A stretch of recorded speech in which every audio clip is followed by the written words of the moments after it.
পলাশির যুদ্ধে মির্জাফর কি সত্যি একাই বিশ্বাসঘাতক ছিলেন? জানেন কি? 1757 সালে 23শে জুন ঘটে যাওয়া পলাশির যুদ্ধ আমরা ছোটবেলা থেকে শুনছি যে মির্জাফর নাকি ছিলেন বিশ্বাসঘাতক। কিন্তু বিষয়টা মোটেও এতটা সহজ ছিল না।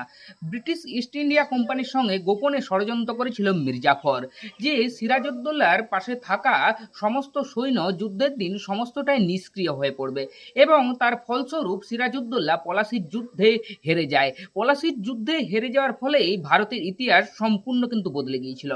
ব্রিটিশ ইস্ট ইন্ডিয়া কোম্পানির পরামর্শে এবং সিংহাসনের লোভে মির্জাফর এই বিশ্বাসঘাতকতা সিরাজউদ্দৌলার সাথে করলেও আসল ষড়যন্ত্র কিন্তু শুরু হয়েছিল রাজ দরবার থেকে, যার মূলে ছিলেন ঘসিটি বেগম, শওকত জং এবং প্রভাবশালী বণিক জগৎ শেঠ সহ আরও অনেকেই।